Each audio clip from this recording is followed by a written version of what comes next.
Je viens de terminer Le Seigneur des Porcheries de Tristan et Golf. Je suis entré dans ce roman sans avoir rien lu à son sujet, et je n'apprends que maintenant qu'il est considéré par beaucoup comme un chef-d'œuvre. Alors, il va falloir patienter un petit peu, bande d'impatients, non mais.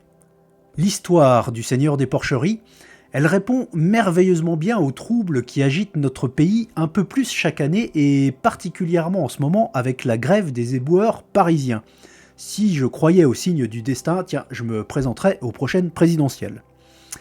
Car l'histoire n'est autre que celle de ceux qui ne sont rien, descendants des petites gens, des petites mains, des manutentionnaires, des habitants de la diagonale du vide, des éboueurs, de ceux qu'on regarde de haut, de ceux dont on dit à ses enfants « Tu vois mon chéri, il faut bien travailler à l'école, sinon tu finiras comme lui ».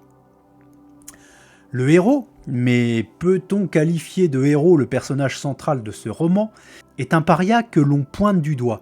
Et pourtant c'est un génie, un fort potentiel, comme on dirait sans doute aujourd'hui.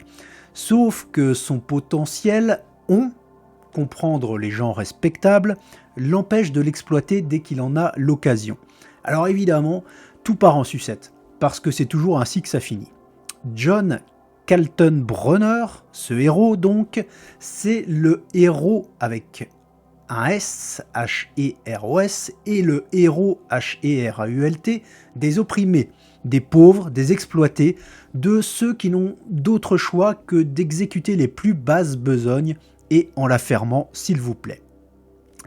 Ce roman se veut donc la biographie de ce John Kaltenbrunner qui va passer sa vie à Baker, une bourgade du Midwest américain, à une époque non exactement fixée mais qu'on peut imaginer dans les années 70.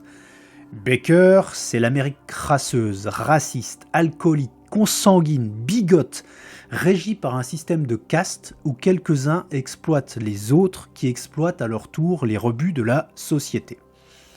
Au fil de ce roman, on découvre la révolte qui gronde dans un petit groupe d'exploités à la suite d'une multiplication d'humiliations. On découvre aussi la manière dont les médias absorbent les faits pour les recracher d'une manière qui colle à leur vision. On découvre encore que tout ce qui nous entoure tient dans un équilibre fragile et qu'il ne faut parfois pas grand-chose pour que l'ensemble bascule du mauvais côté. Mais parfois, peut-être faut-il passer justement par ce mauvais côté pour retrouver un peu de lumière. Et on découvre enfin tout le poids de la fatalité, du destin, dans ce qui se révèle finalement une fable tragicomique. Car oui, on rit souvent dans Le Seigneur des Porcheries. Tristan et Golf a le don de désamorcer des situations terribles en invoquant le ridicule. Mais finalement, le ridicule se cache partout, non ? Et ce roman est truffé d'anecdotes rocambolesques qui nous écartent très largement de la droite ligne du récit, mais qui ajoutent une matière qui vaut tout l'or du monde. On se demande même parfois si l'histoire est vraiment si importante, et si ce n'est pas la manière dont elle est racontée qui prévaut. Alors attention, Le Seigneur des Porcheries, c'est un pavé de 600 pages, et c'est dense. Certaines phrases occupent la moitié d'une page, les descriptions sont poussées, les analogies travaillées, le texte ciselé. C'est énorme, et pourtant il n'y a pas de gras. Et il faut savoir que c'est un premier roman écrit à 23 ans. Serais-je jaloux ? Eh oui, assurément. Enfin, nonobstant que l'auteur s'est suicidé à 33 ans, peut-être pas tant que ça finalement. Donc attention, disais-je, les 30-40 premières pages sont vraiment difficiles d'accès. C'est une sorte d'exposé qui raconte pourquoi ce livre existe et ce qui va y être raconté.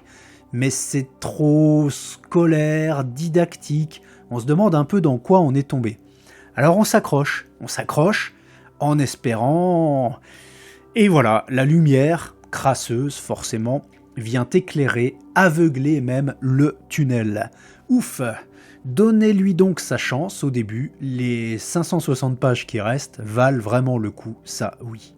Le fun fact sur Le Seigneur des Porcheries, ce premier roman de Tristan et Golf a été refusé par des dizaines de maisons d'édition aux États-Unis.